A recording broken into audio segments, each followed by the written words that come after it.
እርሱማ ተገኝተው ለምን አይደለም ነብዩ አለይሂ ሰላቱ ወሰላም አንድ ሰው ታዋቂ የሆነን ሰው ማለት ነው ልጁን ሊድረው ማይፈልግ ሰው አለ? አንድም የለም والله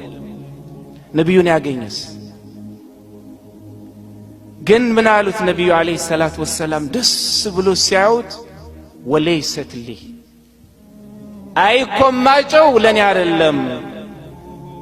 አይደለም አሉት ነብዩ አለይሂ ሰላቱ ወሰላም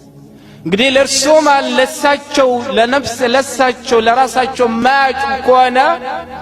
እሱ የጠበቀው ታላላቅ ለሚባሉ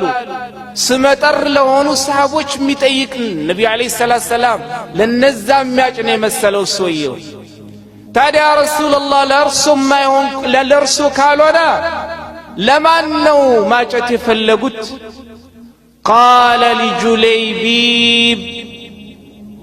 لجليبيب ነው ልጅህን ማጨት የምፈልገው አሉት። ቃለ لجليبيب ያ ረሱላህ ልጅ ሴት ልጅን እንግዲህ እሱ ክብር ያለው በዘሩ በሁሉ ነገር ታዋቂ ነው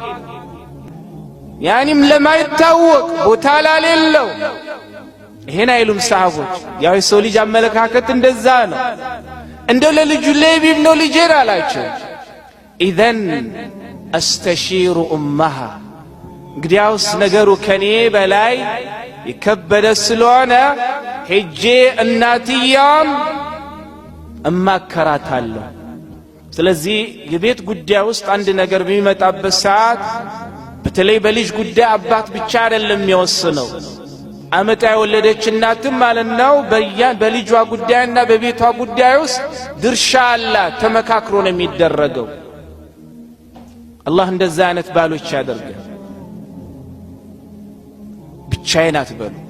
ኢንሻአላህ እና ሄጄ ማከራለሁ አለ ሰውየውም ሄዶ ነብዩ አለይሂ ሰላቱ ወሰላም ልጅሽን ማጨት ይፈልጋል ብሎ ነገራት ለማን እንደሆነ አልነገራትም قالت نعم ونعم العين ኧረ እንዴት ደስ ይላል ማሻአላህ ነብዩ ተገኝቶ ነው እንዴ የሳችን ነው ተቸቸውን ማለና ማችነት ማይፈልግ ማን አለ አለች ነገር ግን እኮ ጉዳዩ እንደዛ አይደለም ለሌላ ሰው ነው አለ አይ እንደዛ ካልሆነማ ለትልልቅ ሰሃቦች ነው ብላ ስትጠይቅ ታዲያ ለማን ነው ብሎ ጠየቃት قال لجليبيب ለጁለይቢብ ነው ሷም ከውን ያለች ለጁለይቢብ ደሃ ነው አህለ ሱፋ ነው አስቀያሚ ነው መልክ የለው በዘሩ አይታወቅ ባይከበር የሚያውቀው የለ አላህ ለዛም ነው ምስኪን ማለት ነው ያኔ ሁሉ ምስኪን ሁሉ ነገር እኮ ያስጠላል አይደል ሰዎች ዘንድ በሰዎች እይታ ሲናገር እንደው ዝም ቢል ልክ የሆነ ሀብታም ንግግር ሲጀምር የአላህ Subhanahu Wa Ta'ala ቃል ይመስል ሁሉም ጆሮውን ከፍቶ ነው የሚያዳምጠው እንደው አንድ ምስኪን ደግሞ የሆነ ወሬ ሲጀምር እንደው ምን ነው ዝም ባለን የሚባል አረ ዘንበል ይባላል ይሄ ሰው ልጅ ባህሪ ነው አላህ ግን